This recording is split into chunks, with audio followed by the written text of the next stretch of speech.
Hello everyone, welcome back to my YouTube channel rare bit classes. I hope आप सभी लोग अच्छे होंगे और अच्छे से पढ़ाई कर रहे होंगे।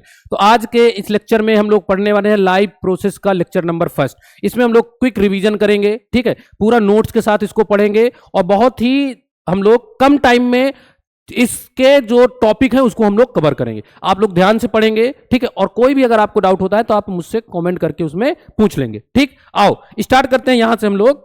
देखो बेटा, हम लोग जब क्लास 10th की साइंस स्टार्ट करते हैं उसमें बायो का एक चैप्टर आता है जिसको आप बोलते हो लाइफ प्रोसेस। ठीक, लाइफ प्रोसेस चैप्टर जो है उसमें हम लोग इसको पढ़ना स्टार्ट करते हैं। तो जो लाइफ प्रोसेस होती है वो जितने भी लिविंग ऑर्गेनिज्म होते हैं वो परफॉर्म करते हैं। मतलब लिविंग ऑर्गेनिज्म जो होते हैं उन्हें अपने लाइफ को आगे बढ़ाने के लिए लाइफ में कुछ एक्टिविटी करनी पड़ती है, बेसिक एक्टिविटीज। ठीक, जिंदा रहने के लिए उन्हें कुछ बेसिक एक्टिविटीज करनी पड़ेगी, उसी को आप बोलते हो लाइफ प्रोसेस। क्लियर है बात? तो हम लोग यहां पे उसी के बारे में डिस्कस करते हैं। उसके पहले हम लोग ये जान लेंगे कि लिविंग ऑर्गेनिज्म क्या होता है और आपके नॉन लिविंग थिंग्स क्या होती हैं। ठीक, दोनों में डिफरेंस थोड़ा सा हम लोग जानेंगे। देखो बेटा, difference between living and non living. ठीक, तो लिविंग एंड नॉन लिविंग में डिफरेंस जानने के लिए आपको कुछ फीचर्स चाहिए, ठीक है, और वो किसमें प्रेजेंट है किसमें एब्सेंट है, इससे आप इसको अंदाजा लगा सकते हो। देखो, फीचर्स में बात करूं सेल की,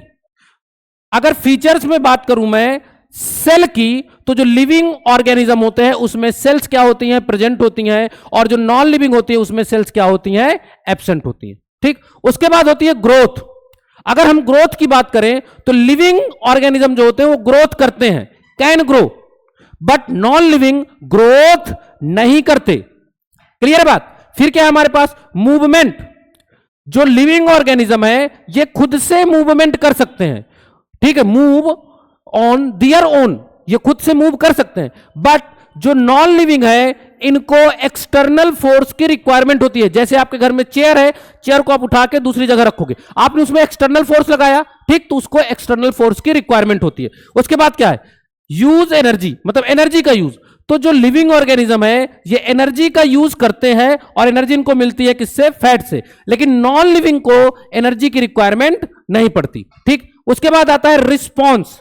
जो लिविंग ऑर्गेनिज्म है ये इन्वायरमेंट में जो चेंजेस होते हैं उसका रिस्पॉन्ड करते हैं, बट जो नॉन लिविंग है ये रिस्पॉन्ड नहीं करते। आशा करता हूं यहां से आपको लिविंग और नॉन लिविंग समझ में आया होगा। क्लियर बात? नेक्स्ट पेज में चलते हैं। देखो अब क्या हमारे पास, what is life process. Life process क्या है?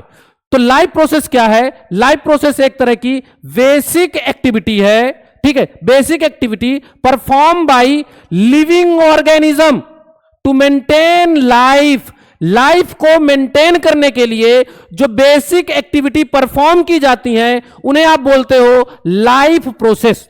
एग्जांपल क्या है इसके? इसके एग्जांपल है आपके पास न्यूट्रिशन, ठीक है, रिस्पिरेशन, ट्रांसपोर्टेशन, एक्सक्रीशन, ठीक है, ग्रोथ, मूवमेंट और रिप्रोडक्शन। क्लियर है बात? आपको यहां पे आपने क्या समझा, लाइफ प्रोसेस क्या है? लाइफ प्रोसेस आर, ठीक है, life process are basic activity perform by living organism to maintain their life.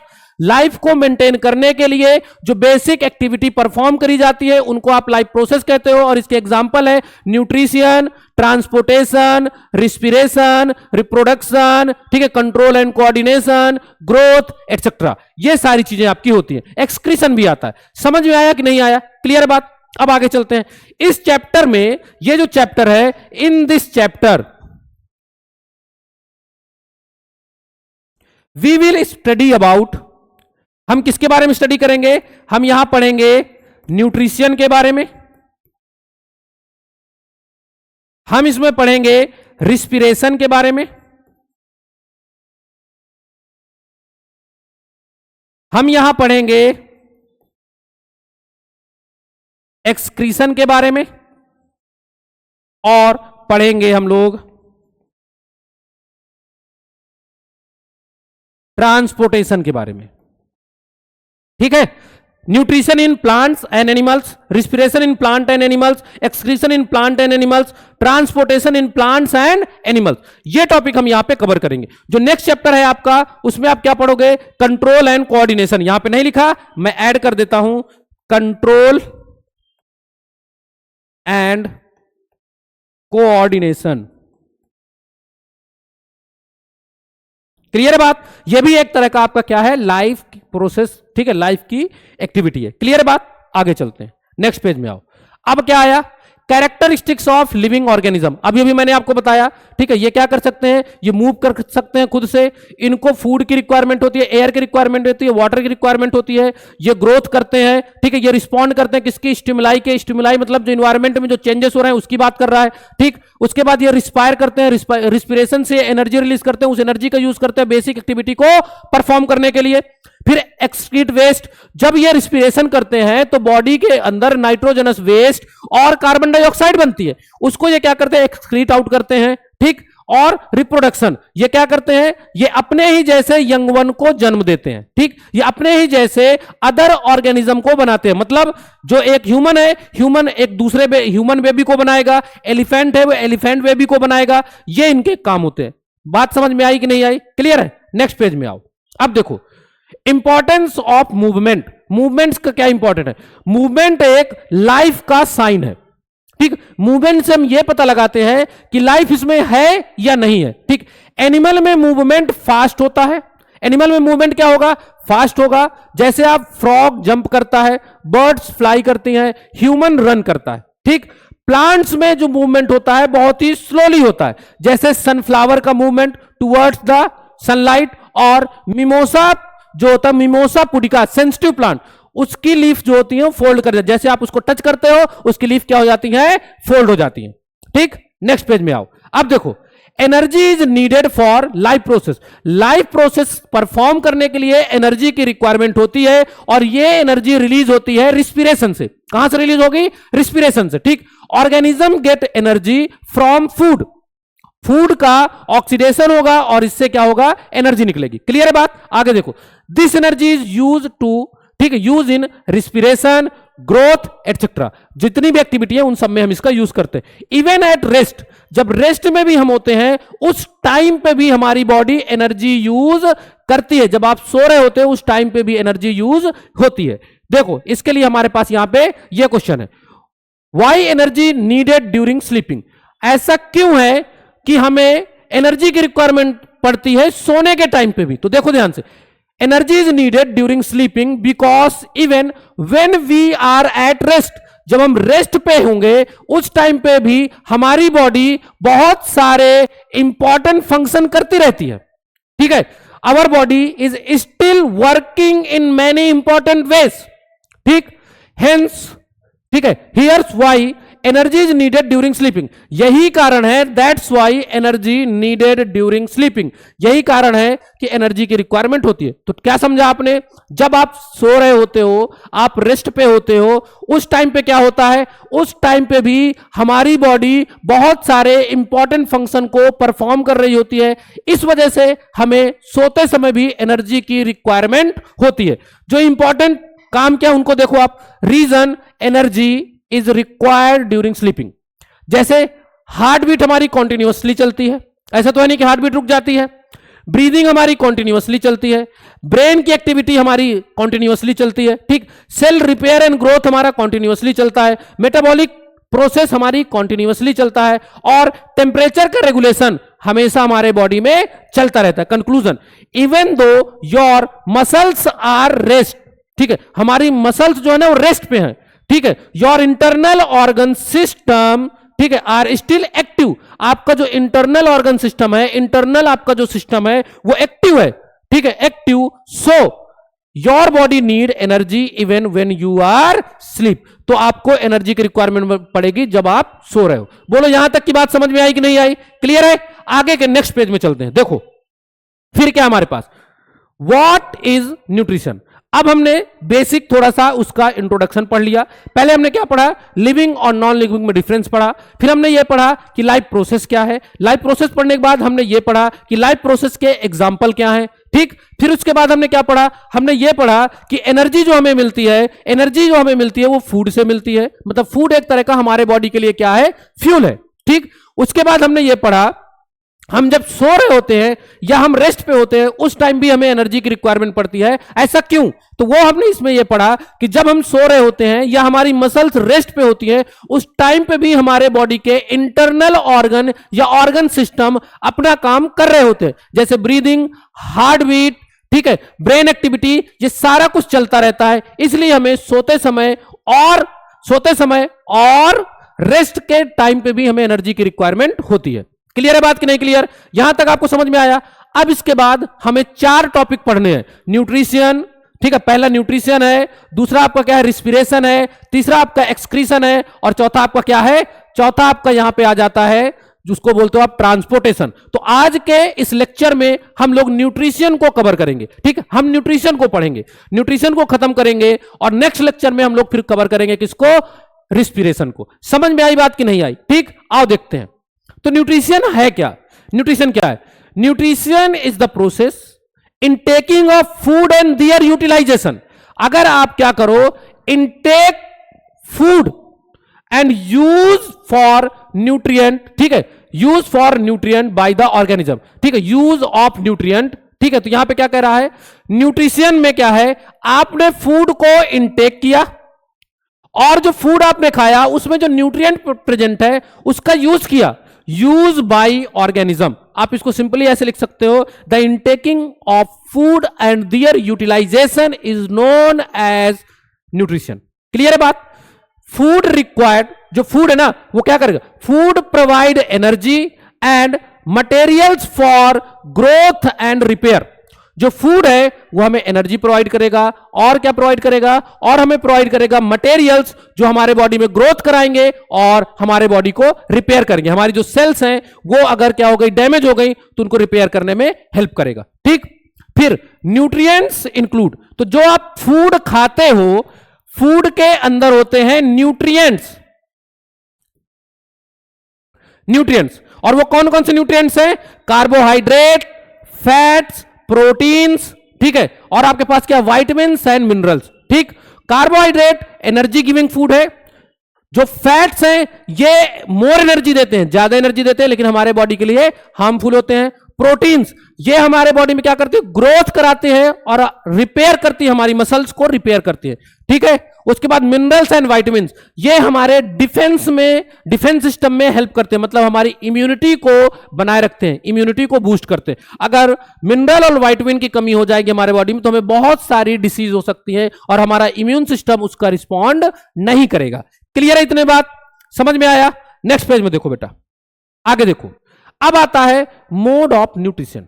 आपने क्या पढ़ा, nutrition is the process in which, ठीक है, जहां पे क्या होगा, intaking of food and their utilisation is known as nutrition. ठीक, जो न्यूट्रिशन है, न्यूट्रिशन में जो आप फूड खाते हो उस फूड में, वो फूड हमें मटेरियल प्रोवाइड करता है जिससे हमारे बॉडी में ग्रोथ हो सके, हमारे बॉडी को एनर्जी मिल सके, और हमारे बॉडी में जो मसल्स क्रैम्प हुआ, ये मसल जो हमारी डैमेज हो गई, सेल्स हमारी डैमेज हो गई, उनको हम रिपेयर कर सके। जो फूड होता है, फूड के अंदर होते हैं न्यूट्रिएंट्स। न्यूट्रिएंट्स में आपका कार्बोहाइड्रेट है, फैट है, प्रोटीन है, विटामिन है एंड मिनरल्स है। जो कार्बोहाइड्रेट है ये एनर्जी देता है, जो प्रोटीन है ये आपको क्या प्रोवाइड करेगा, ये आपके बॉडी को ग्रोथ करने के लिए और मसल को रिपेयर करने के लिए हेल्प करेगा। क्लियर है बात? उसके बाद जो फैट है ये ज्यादा एनर्जी देता है, ठीक है, विटामिन और मिनरल हमारे डिफेंस सिस्टम में हेल्प करते हैं, हमारी इम्यूनिटी को बूस्ट करते हैं। ठीक, अब जो इनटेकिंग ऑफ फूड है उसके मोड, मतलब यहां पे हम बात कर रहे हैं किसकी, हम बात कर रहे हैं,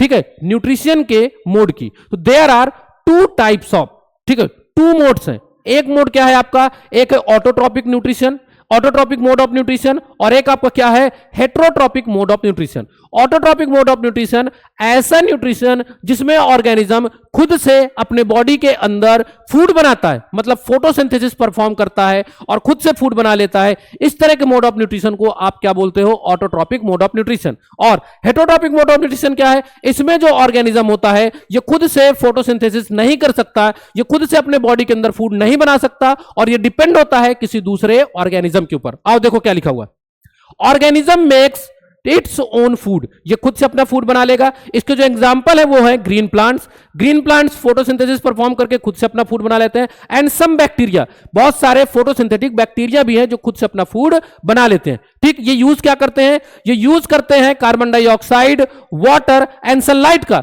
टू मेक फूड। फूड में मेनली क्या बनता है, फूड में मेनली बनता है ग्लूकोज, और इस प्रोसेस को आप बोल देते हो फोटोसिंथेसिस। ठीक, the making of food by simple inorganic substance in the presence of oxygen and chlorophyll is known as photosynthesis. समझ में आई बात कि नहीं आई? क्लियर है बात? हेटेरोट्रॉपिक मोड ऑफ न्यूट्रिशन क्या है? इसमें ऑर्गेनिज्म डिपेंड्स ऑन अदर्स, जो ऑर्गेनिजम्स हैं वो अदर ऑर्गेनिज्म के ऊपर डिपेंड होंगे फॉर फूड, अपने फूड के लिए दूसरे ऑर्गेनिज्म के ऊपर डिपेंड होंगे। ये खुद से फोटोसिंथेसिस परफॉर्म नहीं कर सकते। और इसके एग्जांपल क्या है? Animals, fungi, non green plants. ठीक है, जितने भी एनिमल्स हैं सारे heterotrophic mode of nutrition show करते हैं, जितने भी फंजाई है वो सारे आपका heterotrophic mode of nutrition show करते हैं, और जो यहां पे नॉन ग्रीन प्लांट्स हैं वो भी आपके क्या करते हैं, वो heterotrophic mode of nutrition show करते हैं। बताओ यहां तक की बात आपको समझ में आई कि नहीं आई? क्लियर है बात? यहां तक की बात आपको क्लियर है? अब आगे नेक्स्ट पेज में चलते हैं। देखो, type of heterotrophic mode of nutrition.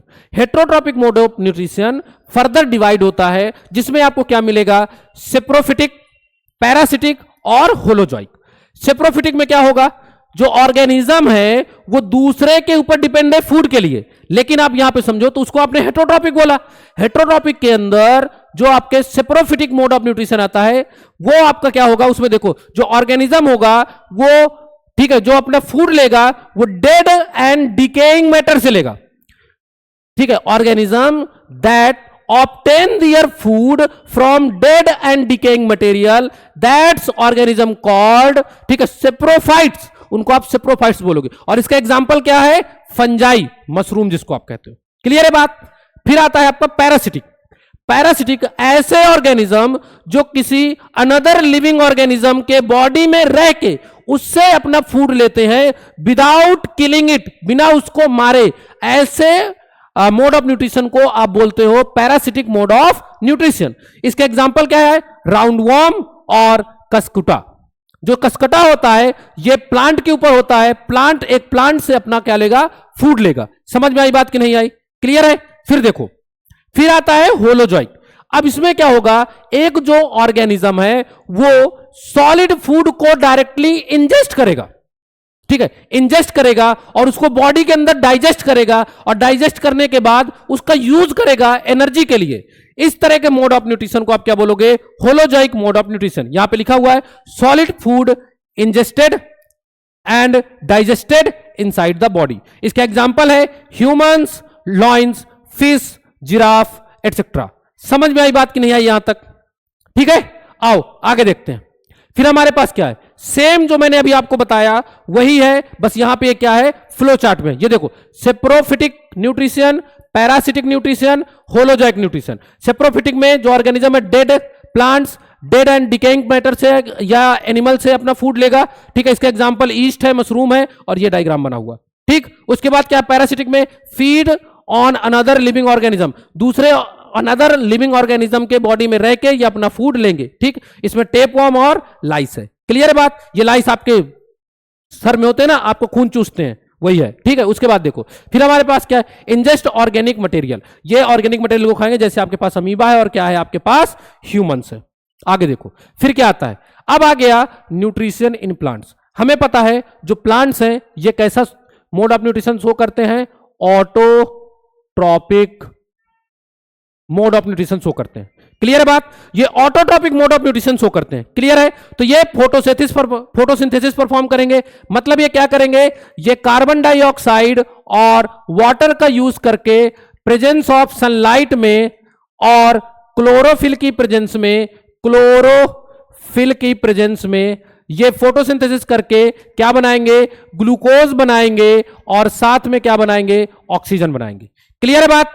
इतनी बात समझ में आ रही है कि नहीं आ रही है? ठीक, तो ये फोटोसिंथेसिस परफॉर्म करेंगे। जितने भी ग्रीन प्लांट हैं एंड सम फोटोसिंथेटिक बैक्टीरिया, वो क्या करेंगे, वो फोटोसिंथेसिस परफॉर्म करेंगे। ठीक, process by which green plant make their own food by using carbon dioxide, water, sunlight and chlorophyll is known as photosynthesis, उसको आप बोलोगे फोटोसिंथेसिस।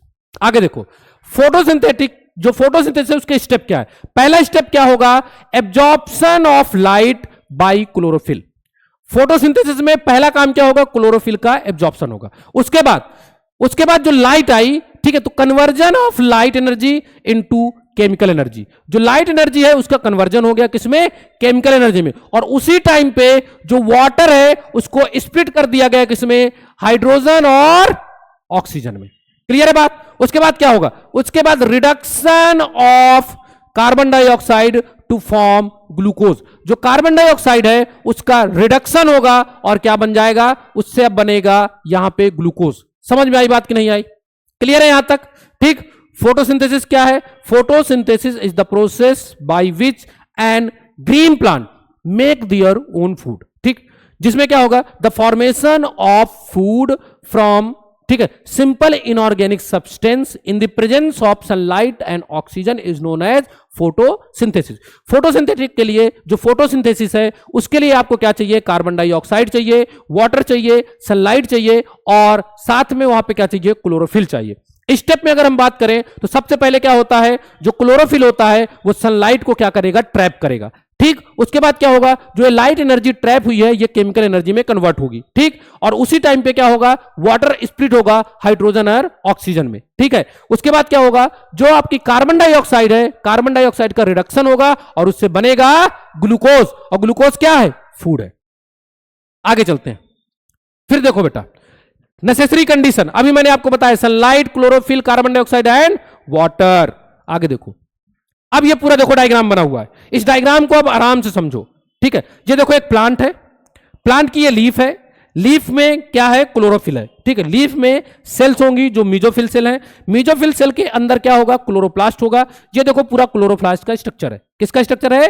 क्लोरोप्लास्ट का। क्लोरोप्लास्ट के अंदर यहां पे आपको बहुत सारे ऐसे कॉइन लाइक स्ट्रक्चर दिख रहे हैं। ये कॉइन लाइक स्ट्रक्चर का क्या नाम है? थैलाकॉइड। इस थैलाकॉइड के अंदर ये जो मैंने पॉइंट बनाए ये सब क्या है? क्लोरोफिल है। क्लोरोफिल ने क्या किया? सनलाइट को यहां पे ट्रैप किया। सनलाइट को इसने जैसे ही ट्रैप किया, सनलाइट को ट्रैप करने के बाद ये सनलाइट को किसमें कन्वर्ट कर देगा? सनलाइट को कन्वर्ट कर देगा ये यहां पे केमिकल एनर्जी में। ठीक, केमिकल एनर्जी में कन्वर्ट हो गया। अब देखो वाटर यहां रूट के थ्रू आएगा, रूट के थ्रू वाटर आएगा और वाटर इंटर कर जाएगा किसमें? वाटर इंटर कर जाएगा इसमें आपका ये जो क्या है? क्लोरोप्लास्ट। क्लोरोप्लास्ट में वाटर आएगा, वाटर स्प्लिट होगा और स्प्लिट होके क्या बनाएगा? स्प्लिट होके वाटर बनाएगा यहां पे हाइड्रोजन एंड ऑक्सीजन। क्लियर है बात? उसके बाद लीफ के थ्रू ही कार्बन डाइऑक्साइड अंदर आ गई। लीफ के थ्रू क्या आई? कार्बन डाइऑक्साइड अंदर आई। कार्बन डाइऑक्साइड अंदर आई, ये आ गई कार्बन डाइऑक्साइड अंदर। कार्बन डाइऑक्साइड केल्विन साइकिल में इंटर करती है और यहां पे कार्बन डाइऑक्साइड, ठीक है, कार्बन डाइऑक्साइड और वाटर, इससे क्या बन गया आपका? C6H12O6 और बन गया क्या? ऑक्सीजन। ये सनलाइट के प्रेजेंस में हुआ। ठीक है, सनलाइट जो आपकी केमिकल एनर्जी में कन्वर्ट हुई थी और सनलाइट को ट्रैप करने वाला कौन है? क्लोरोफिल है। समझ में आई बात कि नहीं आई? क्लियर है बात? अब देखो आगे इस पेज में देखो, साइट ऑफ फोटोसिंथेसिस।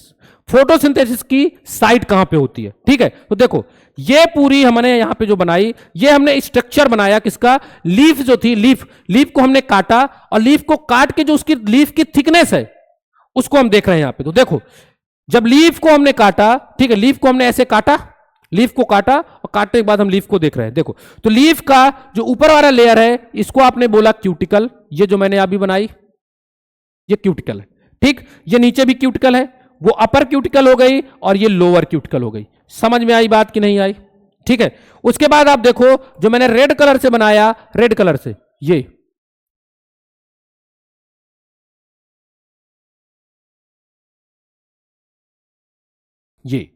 जो रेड कलर से मैंने बनाया इसको आपने बोला अपर, ठीक है, अपर एपिडर्मिस। क्या बोला आपने? Upper epidermis. नीचे भी है रेड कलर से जो मैंने बनाया इसको आप बोलोगे लोअर एपिडर्मिस। क्या बोलोगे? Lower epidermis. लोअर एपिडर्मिस, ये आपकी है लोअर एपिडर्मिस। आप देख रहे हो लोअर एपिडर्मिस में यहां पे आपको एक रास्ता दिखाई दे रहा है, इसका नाम है स्ट्रोमा। ठीक है, स्ट्रोमा, स्ट्रोमा नहीं, स्ट्रोमा, स्ट्रोमा नहीं, स्ट्रोमा। ठीक, और इस तरह के बहुत सारे रास्ते लोअर सरफेस में होते हैं जिसको आप बोलते हो, ठीक है, स्टोमेटा। ठीक, जो स्टोमा होता है, स्टोमा के दोनों तरफ जो सेल्स होती है उनका नाम होता है गार्ड सेल। ठीक, और इसी पोर से कार्बन डाइऑक्साइड अंदर जाती है, ऑक्सीजन बाहर आती है। समझ में आई बात कि नहीं आई? ठीक, ये देखो, ये आपका है एयर स्पेस। उसके बाद यहां पे आपको देखो, ये बड़ी बड़ी सेल आपको ऐसे दिख रही है, ऐसे ऐसे। ठीक है, ये आपकी पेलिसैड लेयर है, और इसमें जो ये गोल गोल स्ट्रक्चर आपको दिख रहे हैं, ये बहुत सारे, ये सारे क्या हैं? ये सारे आपके क्लोरोप्लास्ट हैं। क्या है? क्लोरोप्लास्ट। इधर आपको जो ये स्ट्रक्चर दिख रहे हैं, ये इनके बीच में देखो, ऊपर वाली सेल के बीच में आपको कहीं भी इंटरसेलुलर स्पेस नहीं दिख रहा, लेकिन यहां पे देखो ये स्पेस दिख रहा है, ये स्पेस दिख रहा है, इधर ये स्पेस दिख रहा है। इसको आप बोलते हो यहां पे स्पॉन्जी लेयर। क्या बोलोगे? Spongy layer. ठीक है, ये पूरा जो लेयर है ये आपका म्यूजोफिल सेल का लेयर है। किसका है? म्यूजोफिल सेल का लेयर है। और ये सारे जो आपको पॉइंट दिखाई दे रहे हैं, ये सारे आपके क्या है? क्लोरोप्लास्ट हैं। क्या है? क्लोरोप्लास्ट। इस क्लोरोप्लास्ट में, क्लोरोप्लास्ट के अंदर क्लोरोफिल है जो सनलाइट को एब्जॉर्ब करेगा। यहां पे जो एयर में, एयर स्पेस में एयर प्रेजेंट है, इसका यूज करके यहां पे फोटोसिंथेसिस होगी। समझ में आया आपको कि नहीं आया?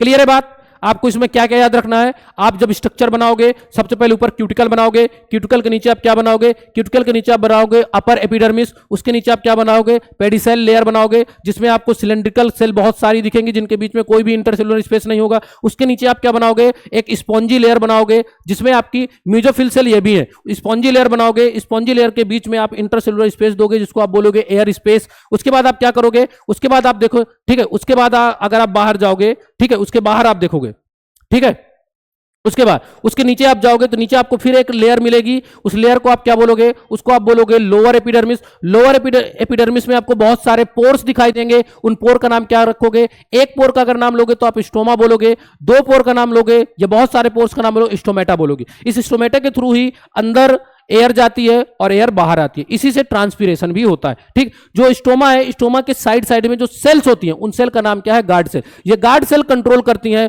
Opening and closing of stomata.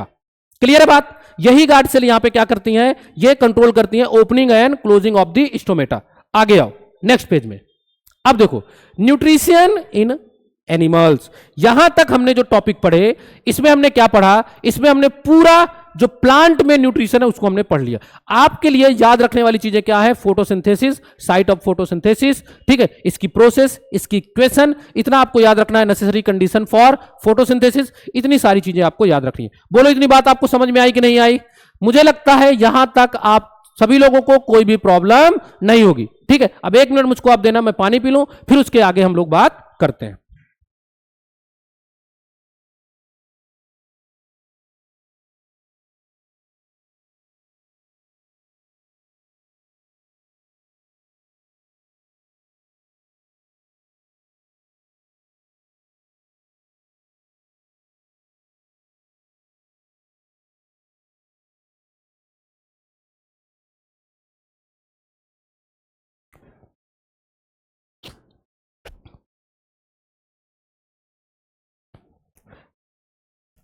चलो बच्चों देखो, अब हम लोग आगे देखते हैं। Nutrition in animals.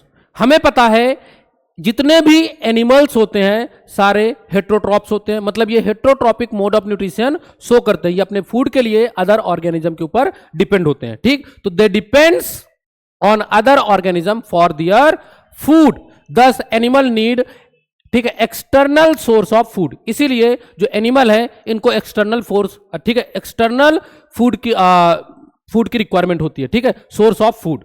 आगे देखो, वी विल डिस्कस नाउ, ठीक है, how animal obtain their food. अब हम ये डिस्कस करेंगे कि एनिमल फूड कैसे ऑब्टेन करते हैं। तो animals can not make their own food. Animal अपना खुद से फूड नहीं बना सकते।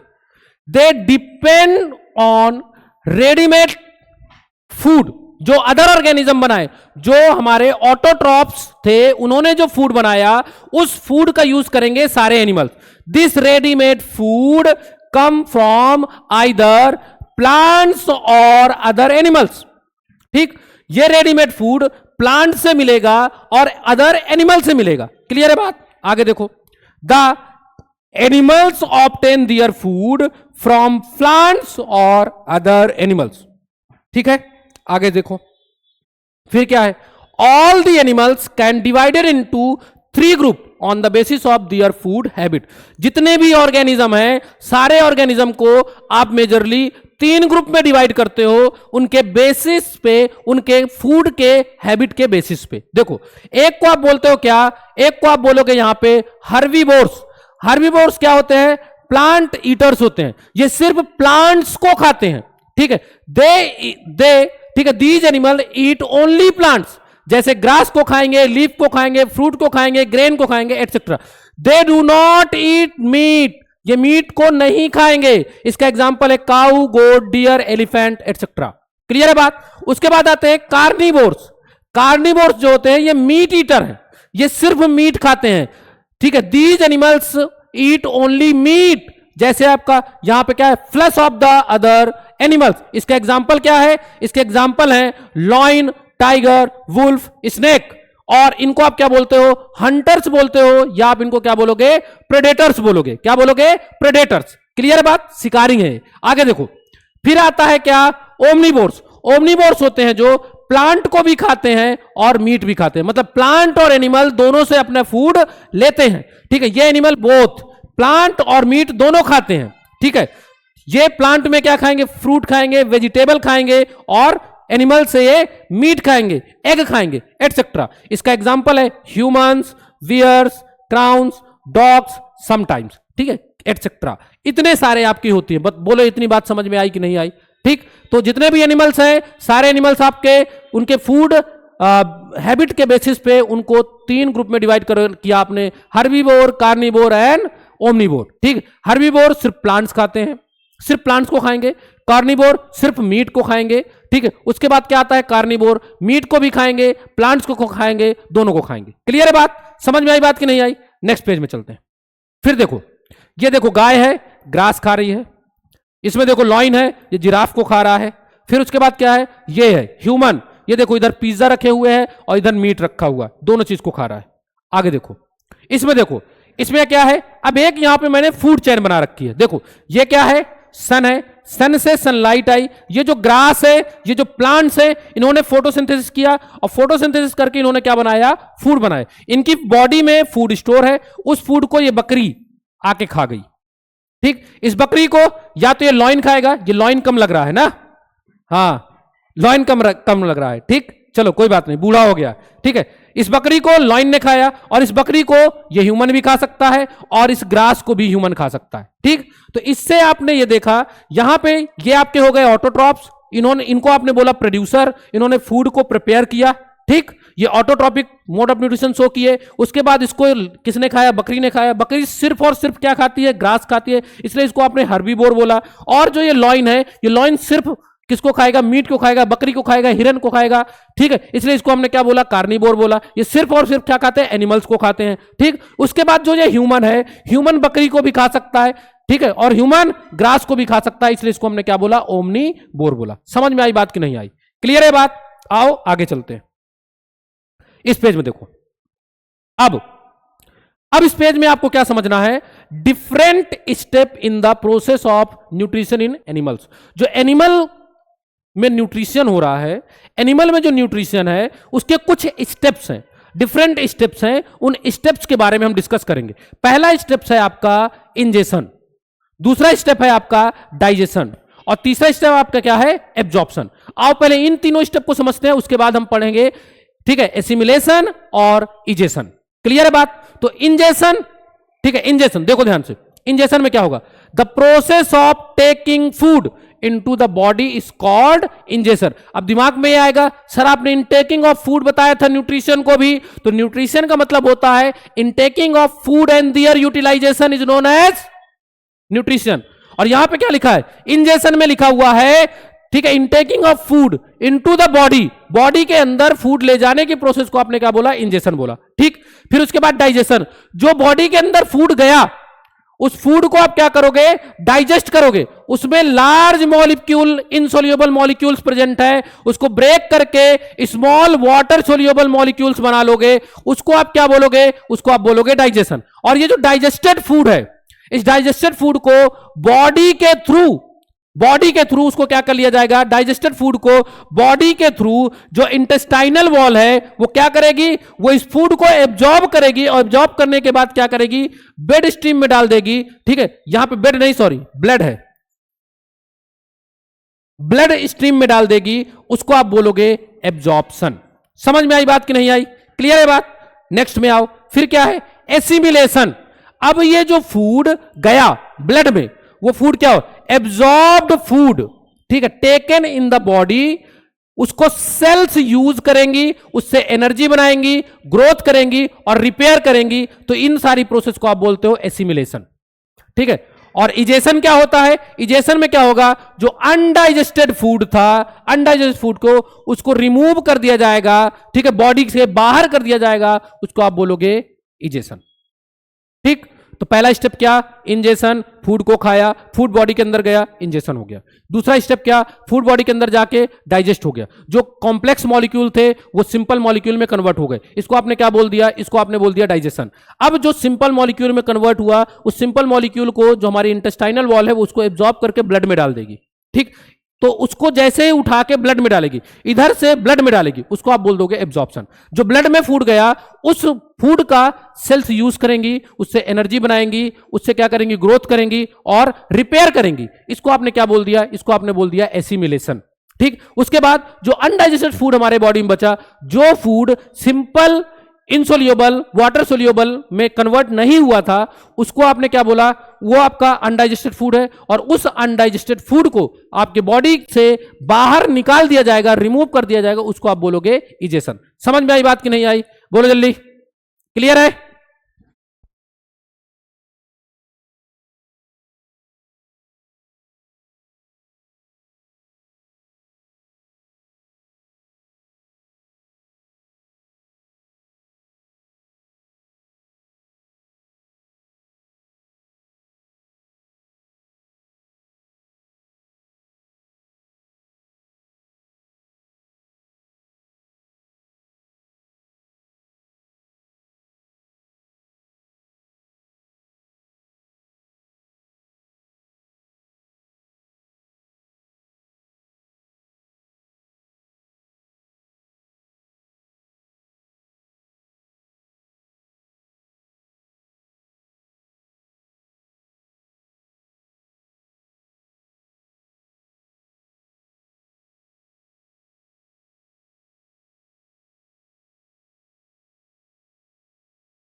देखो बेटा, देखो अब आगे देखो, न्यूट्रिशन इन सिंपल एनिमल्स। जो सिंपल एनिमल्स होते हैं उनमें न्यूट्रिशन कैसे होता है? ठीक है, सिंपल एनिमल में जैसे आपके पास क्या है, अमीबा है, आपके पास क्या है, पैरामीशियम है।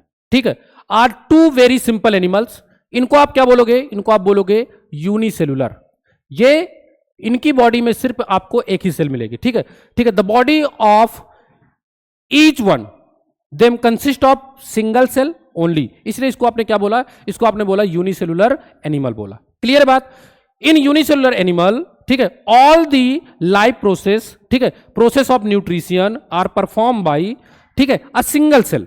ये जो प्रोसेस है ये सिंगल सेल के द्वारा ही परफॉर्म की जाएगी। क्लियर है बात? आओ देखो, यहां पे देखो, तो जो अमीबा है, ठीक है, न्यूट्रिशन में क्या क्या होगा, ingestion, digestion, absorption, assimilation and egestion, ये सारे काम एक सिंगल सेल करेगी अमीबा के अंदर। ठीक है, तो अमीबा क्या है, एक यूनिसेलुलर एनिमल है।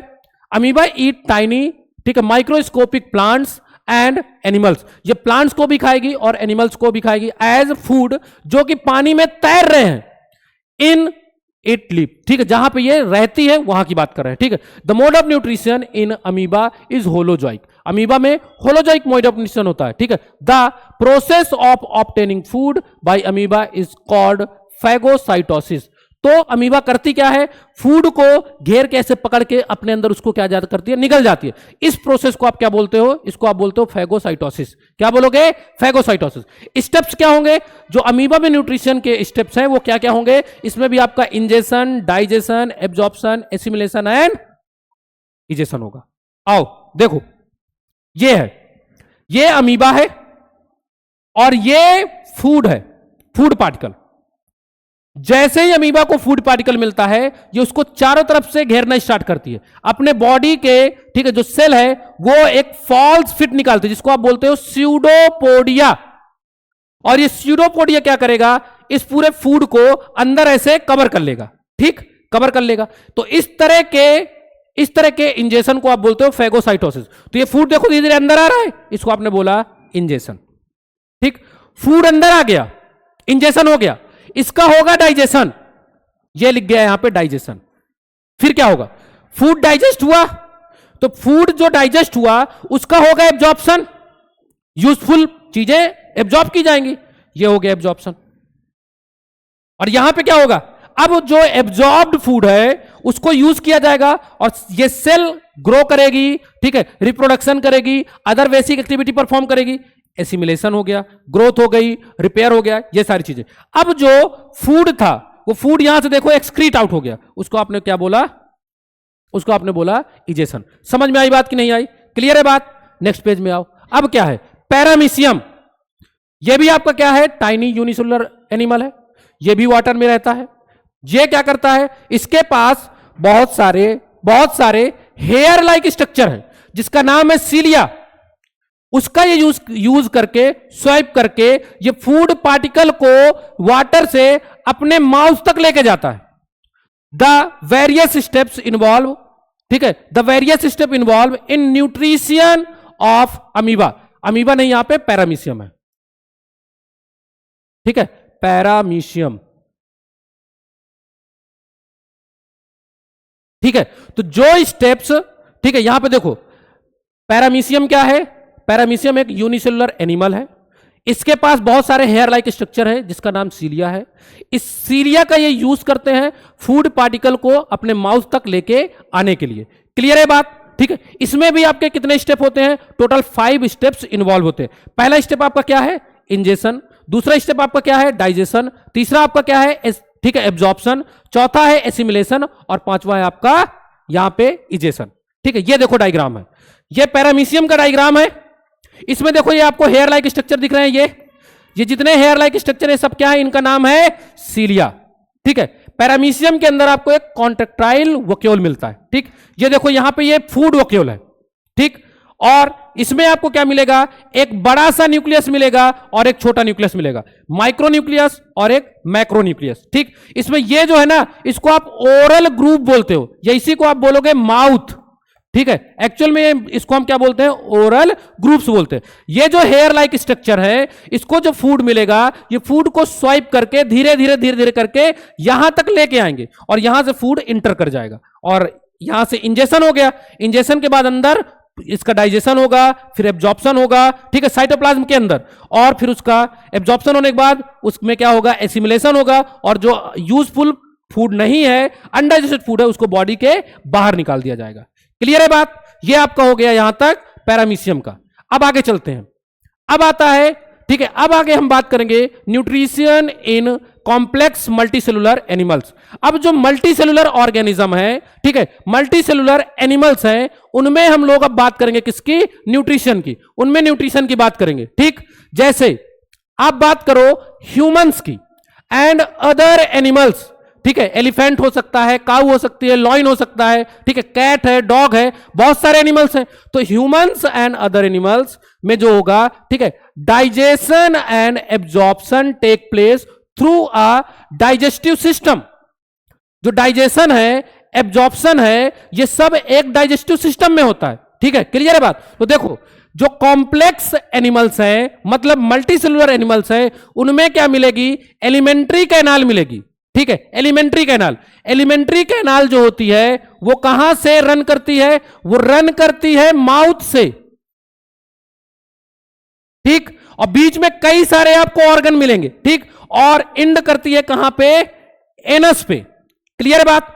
तो एक यहां पे क्या मिलेगी आपको? एलिमेंट्री कैनाल मिलेगी, जिसमें माउथ होगा, ठीक है, इसोफेगस होगा जिसका नाम है फूड पाइप, फिर उसके बाद स्टमक होगा, फिर स्मॉल इंटेस्टाइन है, लार्ज इंटेस्टाइन है, लार्ज इंटेस्टाइन के बाद क्या है? एनस है। तो इसके बीच में कौन कौन से स्ट्रक्चर आपको मिले, कौन कौन से ऑर्गन मिले? आपको फूड पाइप मिलेगा, उसके नीचे आपको क्या मिलेगा? स्टमक मिलेगा, उसके नीचे क्या मिलेगा? स्मॉल इंटेस्टाइन, ठीक है, स्मॉल इंटेस्टाइन, इसके नीचे क्या है? Large intestine,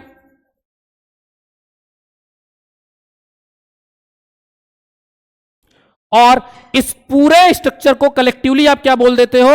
alimentary canal. Clear है बात? और सबसे नीचे एनस है, इस पूरे स्ट्रक्चर को क्या बोलोगे? Alimentary canal. इसके साथ में कुछ एसोसिएटेड ग्लैंड्स होती हैं। एसोसिएटेड ग्लैंड्स जैसे आपके पास सेलिवरी ग्लैंड है, लीवर है और पैनक्रियाज है। ये यहां से कुछ एंजाइम्स रिलीज करते हैं जो फूड के डाइजेशन में हेल्प करते हैं। बोलो यहां तक की बात समझ में आई कि नहीं आई? क्लियर है? तो कॉम्प्लेक्स ऑर्गेनिज्म जो होते हैं, कॉम्प्लेक्स एनिमल्स जो होते हैं, उनमें डाइजेशन और एब्जॉर्प्शन के लिए एक पूरा डाइजेस्टिव सिस्टम होता है। वो डाइजेस्टिव सिस्टम में ही पूरा फूड डाइजेस्ट होगा और उसका एब्जॉर्प्शन होगा। क्लियर है बात? उसमें आपको एलिमेंट्री कैनाल मिलेगी और एसोसिएटेड ग्लैंड मिलेंगी। जो एलिमेंट्री कैनाल होती है उसमें एक्चुअल में फूड पूरा मूव करता है। क्लियर है बात? जो एसोसिएटेड ग्लैंड्स है इसके अंदर फूड जाता नहीं है, लेकिन इनका सिक्रीशन फूड के डाइजेशन में हेल्प करता है। ठीक, अब आगे चलते हैं। Steps of nutrition in humans, mainly हमें ह्यूमंस पढ़ना है। तो ह्यूमन में भी क्या होगा? सबसे पहले इंजेशन होगा, फिर डाइजेशन होगा, फिर एब्जॉर्प्शन होगा, फिर उसके बाद क्या होगा? एसिमिलेशन होगा, और फिर क्या होगा? इजेशन होगा। ठीक, आओ देखो steps of nutrition in human beings. जो ह्यूमन बींग्स हैं उनमें हम बात करते हैं आगे। सबसे पहला काम क्या हुआ? इंजेशन। इंजेशन जो क्या है, इसमें क्या हुआ? Food is taken in through the mouth. हम फूड को माउथ से खाते हैं तो वो क्या हो गया? आपका इंजेशन हो गया। फिर उसके बाद जस्ट जैसे ही फूड माउथ में जाएगा, फूड का डाइजेशन स्टार्ट होगा। ठीक है, तो माउथ के अंदर आपको क्या मिला? स्लाइव, ठीक है, टीथ मिले। टीथ क्या करते हैं? फूड का फिजिकल डाइजेशन करते हैं। फूड को जब हम चबाते हैं तो फूड फिजिकली डाइजेस्ट होता है, फिजिकल डाइजेशन हुआ। माउथ में ही जो आपकी माउथ है, ठीक है, बकल कैविटी है, माउथ में आपको क्या मिला? सलेवरी ग्लैंड मिलेंगी। जो सलेवरी ग्लैंड होंगी वो सलाइवा सिक्रीट करेंगी। सलाइवा के अंदर क्या है? एमाइलेज है, और एमाइलेज क्या करेगा? स्टार्च को ब्रेक करेगा, किसमें? शुगर में। क्लियर है बात? इतना आपको समझ में आया कि नहीं आया? तो जो फूड का डाइजेशन होता है वो माउथ से ही स्टार्ट हो जाता है। माउथ के अंदर आपको टीथ मिले। टीथ में क्या है? टीथ क्या करेंगे? फूड को फिजिकली डाइजेस्ट करेंगे। ठीक, फिजिकल डाइजेशन होगा। माउथ के अंदर आपको सेलिवरी ग्लैंड्स मिलती हैं। जो सेलिवरी ग्लैंड्स हैं वो वहां से सलाइवा सिक्रीट करती हैं। सलाइवा में होता है सेलिवरी एमाइलेज। सेलिवरी एमाइलेज का मेन काम होता है कार्बोहाइड्रेट को, जो कॉम्प्लेक्स कार्बोहाइड्रेट है उसको सिंपल कार्बोहाइड्रेट में कन्वर्ट करना, ठीक, उसको डाइजेस्ट करना। तो यहां पे जो कॉम्प्लेक्स कार्बोहाइड्रेट है वो ब्रेक हुआ सिंपल कार्बोहाइड्रेट में, और किसने किया? सलाइवा। सलाइवा में क्या प्रेजेंट है? सलाइवा में प्रेजेंट है यहां पे एमाइलेज। समझ में आ गई बात? या आप लिखो स्टार्च कन्वर्ट इनटू शुगर। समझ में आ गई बात? अब देखो ये जो फूड है, जब हमने माउथ में फूड गया तो माउथ को हमने क्या किया? चबाया। चबाने के बाद पूरे फूड में सलाइवा मिक्स हो जाता है, और ये कुछ हमारे माउथ से जो ये पूरा बना स्ट्रक्चर जिसको हम निगलते हैं उसको हम बोलते हैं बोलस। और बोलस धीरे धीरे क्या करेगा? हमारे ईसोफेगस से नीचे जाएगा। ईसोफेगस की जो मसल्स हैं जो कॉन्टिन्यूअसली यहां पे क्या करती हैं? मूवमेंट करती रहती हैं। ठीक, उस मूवमेंट को आप बोलते हो पेरिस्टाल्टिक मूवमेंट। ठीक है, ये कॉन्टिन्यूअसली कॉन्ट्रैक्ट और रिलैक्स होती रहती हैं, जिससे फूड धीरे धीरे धीरे धीरे कहां पहुंच जाएगा? स्टमक में पहुंच जाएगा। क्लियर है बात? अब फूड स्टमक में आ गया। जैसे ही फूड स्टमक में आया, फूड स्टमक में 2 से लेके 4 घंटे तक टेम्परेरी स्टोर होता है। ठीक, कुछ टाइम के लिए यहां पे फूड क्या होगा, स्टोर होगा। क्लियर है बात। और स्टमक के अंदर जो स्टमक है इसमें फूड स्टोर होगा और स्टमक की जो वॉल है वो गैस्ट्रिक जूस का सिक्रीशन करती है। किसका सिक्रीशन करेगी, गैस्ट्रिक जूस का सिक्रीशन करेगी। क्लियर है बात, ठीक है। तो स्टमक के अंदर बहुत सारी गैस्ट्रिक ग्लैंड्स होती हैं जो गैस्ट्रिक जूस का सिक्रीशन करती हैं। ठीक, गैस्ट्रिक जूस में आपको तीन चीजें मिलेंगी, एक का नाम है HCl, एक का नाम है पेप्सिन और एक क्या है, म्यूकस। ठीक है, HCl का मेन काम होता है, ठीक है, ये स्टमक के मीडियम को एसिडिक बनाएगा और स्टमक में जो, ठीक है, स्टमक में जो बैक्टीरिया वगैरह हैं उनको मार देगा। क्लियर है बात। फूड स्टमक में आया, स्टमक के अंदर बहुत सारी गैस्ट्रिक ग्लैंड्स हैं जिन्होंने गैस्ट्रिक जूस का सिक्रीशन किया।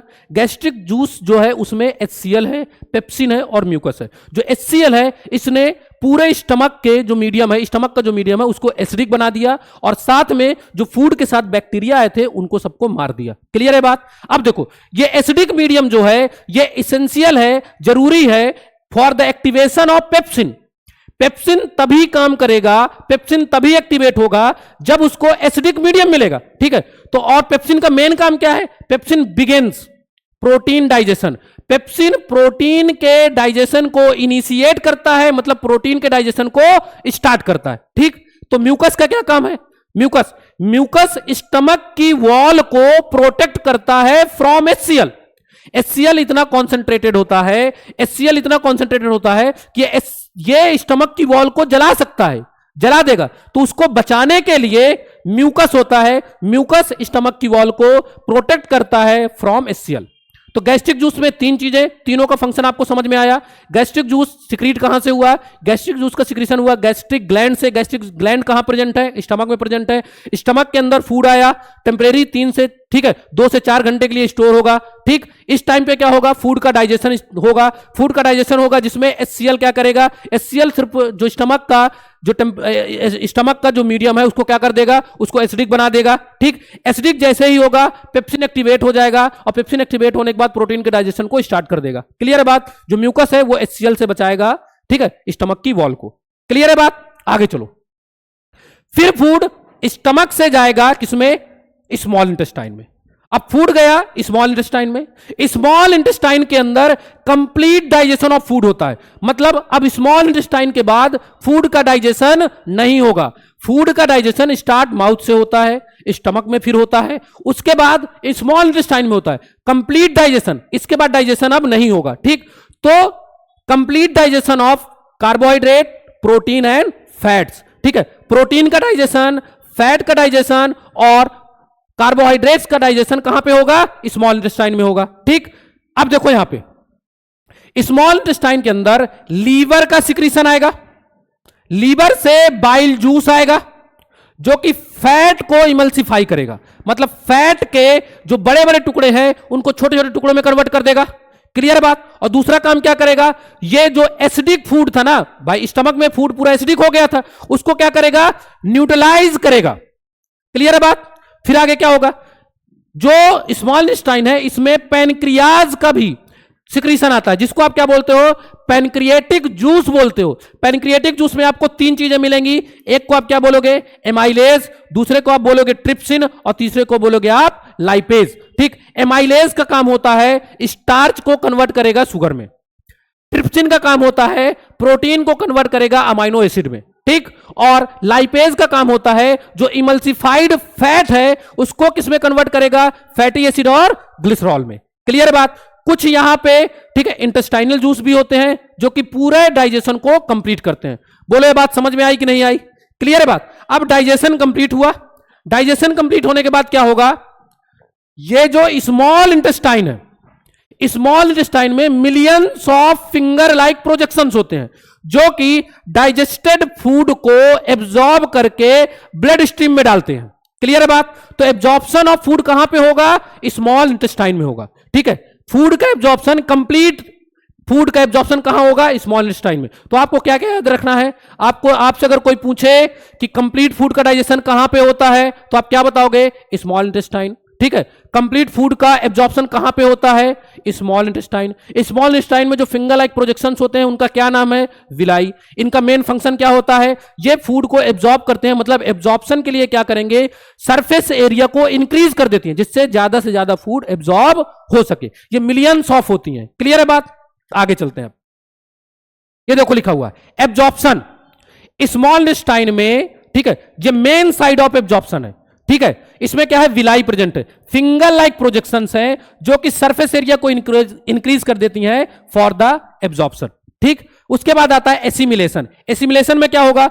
जो एब्जॉर्ब्ड फूड है जिस सेल के द्वारा यूज किया जाएगा, इससे एनर्जी बनाई जाएगी, इसका यूज किया जाएगा ग्रोथ के लिए और बॉडी को रिपेयर करने के लिए, ठीक। जो एक्सेस ग्लूकोज होगा वो स्टोर हो जाएगा ग्लाइकोजन के फॉर्म में इन लीवर। ज्यादा ग्लूकोज बन जाएगा, ज्यादा ग्लूकोज हमारे बॉडी में आ गया, वो ग्लाइकोजन में कन्वर्ट हो जाएगा और वो स्टोर हो जाएगा कहां पे? लीवर में स्टोर हो जाएगा। उसके बाद आ गया कि क्या यहां पे अब आपका आ गया इजेशन, ठीक। इजेशन में क्या होगा? इजेशन में जो अनडाइजेस्टेड फूड है, अनडाइजेस्टेड फूड, अभी जो फूड डाइजेस्ट हुआ और अनडाइजेस्टेड फूड स्मॉल इंटेस्टाइन से किसमें चला गया?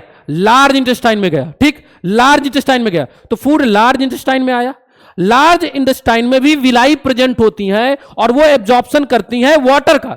आपको यह बात याद रखना है, लार्ज इंटेस्टाइन में कभी भी फूड का डाइजेशन नहीं होता, वहां पे सिर्फ वाटर का डाइजेशन होता है। और वाटर वहां से जब डाइजेस्ट पूरा वाटर पूरा वहां से डाइजेशन नहीं, वाटर पूरा वहां से एब्जॉर्ब होगा। देखो फिर से सुनो, अनडाइजेस्टेड फूड स्मॉल इंटेस्टाइन से लार्ज इंटेस्टाइन में आएगा। लार्ज इंटेस्टाइन में जैसे ही फूड आएगा, फूड में जो वाटर है वो लार्ज इंटेस्टाइन में प्रेजेंट विलाई पूरे वाटर को एब्जॉर्ब कर लेंगी, ठीक। तो वाटर का एब्जॉर्प्शन कहां पे? इस लार्ज इंटेस्टाइन में होता है, लेकिन फूड का एब्जॉर्प्शन लार्ज इंटेस्टाइन में नहीं होता है। क्लियर है बात? उसके बाद क्या होगा? जो जैसे ही फूड से वाटर एब्जॉर्ब हो गया, वो फूड किस में जाएगा? रिक्टम में जाएगा, रिक्टम में स्टोर हो जाएगा, जिसको आप बोलोगे फीसेस। क्लियर है बात? और वो बाद में एनस के थ्रू बॉडी से बाहर निकाल दिया जाएगा, ठीक है। और ये सब आपका यहां तक की बात समझ में आई कि नहीं आई? क्लियर है बात कि नहीं क्लियर? ठीक। तो आपने क्या क्या देखा? फूड सबसे पहले माउथ में आया, जिसको आपने क्या बोल दिया? जिसको आपने बोल दिया, ठीक है, इंजेशन। उसके बाद फूड माउथ से ही डाइजेशन उसका स्टार्ट हुआ। डाइजेशन कंप्लीट कहां पे हुआ?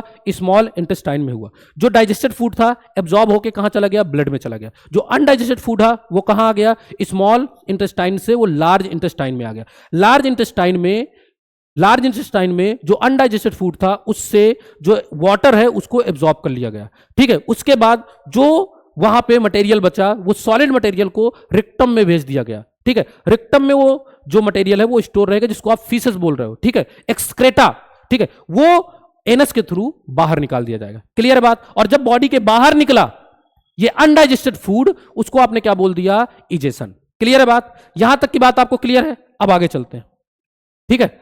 अब हम देखते हैं यहां पे डायग्राम। ये पूरा डायग्राम है किस चीज का है? ह्यूमन डाइजेस्टिव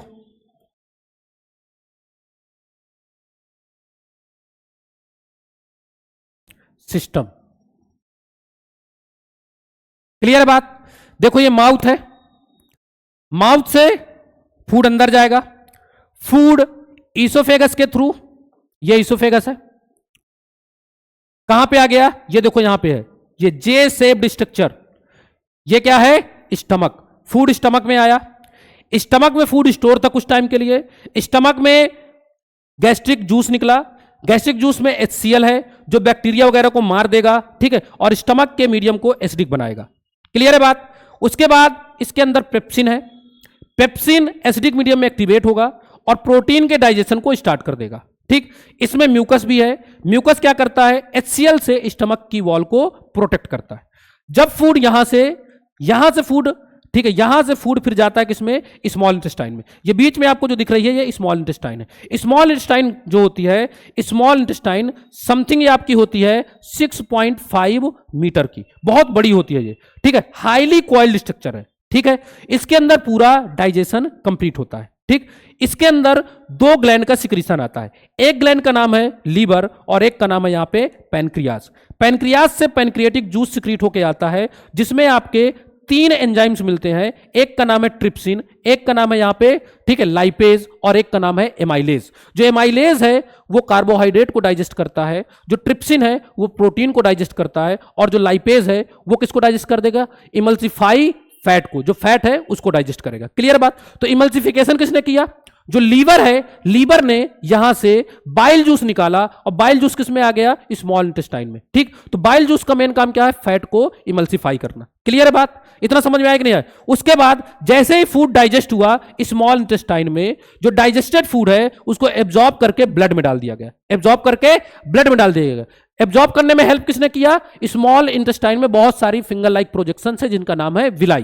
क्लियर है बात। उसके बाद जो फूड है, जो अनडाइजेस्टेड फूड है, वो आया लार्ज इंटेस्टाइन में। ये लार्ज इंटेस्टाइन है। क्लियर बात, लार्ज इंटेस्टाइन में आया।